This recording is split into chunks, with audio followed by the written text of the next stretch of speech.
आदरणीय रेखा गुप्ता जी, मेरे सहयोगी अजय टमटा जी, हर्ष मल्होत्रा जी, दिल्ली सरकार के सभी मंत्रीगण, संसद में मेरे सहयोगी सभी सांसदगण, दिल्ली के महापौर और उपस्थित सभी हरियाणा और दिल्ली के उपस्थित मेरे प्यारे भाइयों और बहनों, आज का दिन विशेष रूप से हमारे विभाग के लिए बड़ा अभिमान का विषय है। आदरणीय प्रधानमंत्री जी ने विशेष रूप से 2014 में प्रधानमंत्री बनने के बाद हमारे विभाग की मीटिंग ली थी और उन्होंने ये लक्ष्य दिया था कि वर्ल्ड स्टैंडर्ड का इंफ्रास्ट्रक्चर तैयार करने में हमारे विभाग ने योजना बनानी चाहिए और इसके ऊपर कार्रवाई करनी चाहिए। उस समय दिल्ली की स्थिति अच्छी नहीं थी, हर जगह ट्रैफिक जाम था, प्रदूषण की समस्या भी काफी तीव्र थी। सिंधु बॉर्डर से मुकरबा चौक से धौला कुआं होकर गुरुग्राम तक जाना, यह ट्रैफिक जाम के कारण लगभग मुश्किल था और इसी के कारण इन सब समस्याओं का अध्ययन करके आदरणीय मोदी जी ने जो योजनाएं हमको दी थी, उसके आधार पर दिल्ली को वर्ल्ड क्लास सिटी बनाने का संकल्प करके हमने दिल्ली कंजक्शन का एक प्लान बनाया था। दिल्ली को ट्रैफिक जाम से मुक्ति देना और प्रदूषण से भी मुक्त दिल्ली बनाने का लक्ष्य हमने सामने रखा। मुझे बहुत खुशी है कि पहले स्टेज में हमने 65,000 करोड़ की लागत से काम शुरू किए, आज 48,000 करोड़ रुपए के काम पूरे हुए। उस समय दिल्ली का peripheral ring road express highway supreme court में सबजुडिस था। सुप्रीम कोर्ट ने भी इसमें ध्यान दिया था और बड़े मुश्किल से अनेक समस्या होने के बाद में भी हमने उसको पूरा किया। ईस्टर्न पेरिफेरल एक्सप्रेसवे के कारण दिल्ली में आने वाली भारी यातायात को डायवर्ट किया गया। बाद में दिल्ली मेरठ एक्सप्रेस हाईवे, जो आदरणीय प्रधानमंत्री जी ने देशवासियों के लिए अर्पित किया, इसमें कम से कम 4 घंटे मेरठ से दिल्ली आने के लिए लगते थे, आज 45 मिनट में हो गया। मुकरबा चौक से सोनीपत तक और धौला कुआं से गुरुग्राम तक ये भी बड़ा ट्रैफिक जाम प्रदूषण की समस्याग्रस्त भाग था, उसको भी सिग्नल फ्री किया गया। विशेष रूप से ये UR2 है, ये और द्वारका एक्सप्रेस हाईवे, ये दिल्ली के मास्टर प्लान में 2001 में प्रस्तावित थे, पर पिछले सरकार ने इसमें कुछ कार्रवाई नहीं की। आदरणीय परवेश जी जब सांसद थे, अनेक बार मेरे पास आकर उन्होंने इसकी मांग की। मैंने कहा इसका संबंध मेरे विभाग से नहीं आता। बाद में काफी आग्रह होने के बाद जब ध्यान में आया कि ये काफी महत्वपूर्ण है, तब UR2 का कार्य NHAI ने अपने हाथ में लिया। आदरणीय मनोहर लाल जी मुख्यमंत्री थे, उनके विशेष अनुरोध पर हरियाणा और दिल्ली को जोड़ने वाला द्वारका एक्सप्रेसवे भी हमने हाथ में लिया। ये दोनों ही project state of art projects है। इसकी अनेक विशेषता है। स्टेट ऑफ आर्ट तो प्रोजेक्ट है ही, पर वर्ल्ड क्लास प्रोजेक्ट है।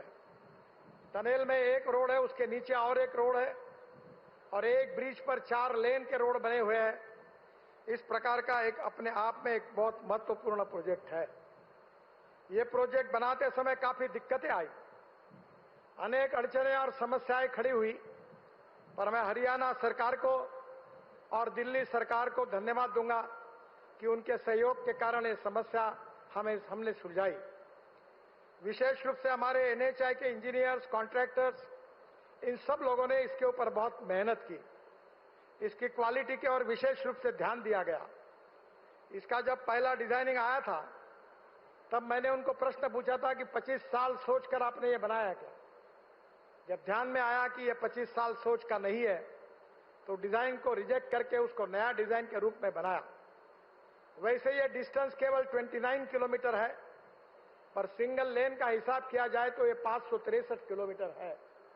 इसमें टनल्स है, ब्रिजेस है और इसके साथ साथ हरियाणा को और दिल्ली के जोड़ने वाले अनेक रोड को भी हमने अच्छी तरीके से बनाया ताकि इसका फायदा जनता को हो।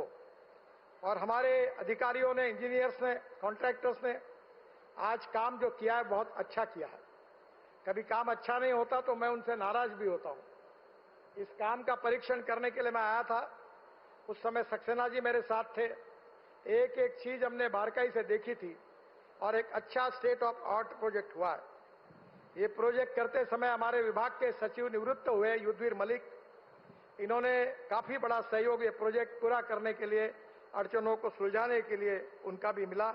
उनको भी मैं धन्यवाद देता हूं। ये दोनों प्रोजेक्ट से दिल्ली एनसीआर के लोगों को जाम से बड़ी राहत मिलेगी। अगर मैं ये कहूंगा कि दिल्ली की 50% ट्रैफिक जाम की समस्या ये UR2 और द्वारका एक्सप्रेस हाईवे के कारण अगर कम होगी तो मुझे लगता है आश्चर्य नहीं होगा। इन प्रोजेक्ट्स को हमने दिल्ली से जो अलग अलग जगह से भी जोड़ा है। माननीय प्रधानमंत्री जी ने जो रोड मैप दिया है उसमें लॉजिस्टिक कॉस्ट को कम करना है।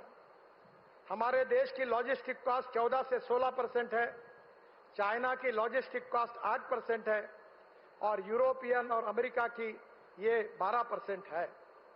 अभी बीच में बेंगलोर IIM और IIT खड़गपुर और IIT कानपुर तीनों ने जो अध्ययन किया उसमें कहा गया है कि रोड अच्छे बनने के कारण हमारी लॉजिस्टिक कॉस्ट 6% कम हुई है। मैं प्रधानमंत्री जी को और आप सबको विश्वास देना चाहता हूं कि 2026 के समाप्त होने के पहले हमारे देश की लॉजिस्टिक कॉस्ट सिंगल डिजिट में आएगी, जो हमारे एक्सपोर्ट के लिए बहुत महत्वपूर्ण होगी। हम और कॉम्पिटिटिव बनेंगे। जो प्रधानमंत्री जी ने कहा था वो बात पूरी होने से हम अंतर्राष्ट्रीय बाजार में और एक्सपोर्ट करने में हमको उपयोग होगा। विशेष रूप से एनसीआर में हाई स्पीड कॉरिडोर्स के बीच इंटर कनेक्टिविटी के लिए नए लिंक रोड का भी हमने अध्ययन किया है। हेवी ट्रैफिक को शहर के बाहर डाइवर्ट करने में मदद होगी।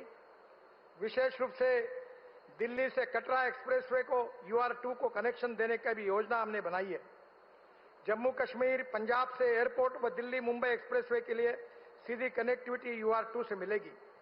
UR2 से दिल्ली देहरादून एक्सप्रेसवे को भी कनेक्शन है। देहरादून से आने वाले वाहनों के लिए एयरपोर्ट के लिए वैकल्पिक रूट का यात्रा समय जो 2 घंटे से 2.5 घंटे है वो 45 मिनट हो जाएगा। दिल्ली से देहरादून एक्सप्रेसवे से नोएडा फरीदाबाद कनेक्टिविटी होगी, जो पूर्व दिल्ली का बाईपास के रूप में काम करेगा। उत्तर दक्षिण पश्चिम दिल्ली से नोएडा फरीदाबाद के लिए सीधा मार्ग भी होगा। शिवमूर्ति नेल्सन टनेला मार्ग पर टनल बनाने की योजना हम बना रहे हैं, जो महिपालपुर और रंगपुरी के ट्रैफिक जाम से राहत देगी। दिल्ली से गुरुग्राम की आवाज को भी सुगम करेगी। AIIMS Mahipalpur Gurugram elevated corridor Mehrauli Gurugram road पर इनर आउटर रिंग रोड पर ट्रैफिक जाम को कम करेगा। महिलापुर गुरुग्राम तक विस्तार, दिल्ली मेरठ एक्सप्रेसवे से उस टनल का कनेक्शन और नई दिल्ली तथा एम्स को एयरपोर्ट पहुंचाने का भी हम अध्ययन कर रहे हैं।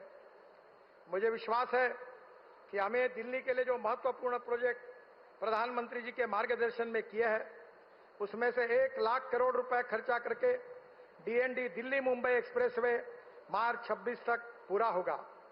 जेवर एयरपोर्ट से Indira Gandhi airport greenfield link दिसंबर 26 तक पूरी होगी। Delhi Akshardham EP extension interchange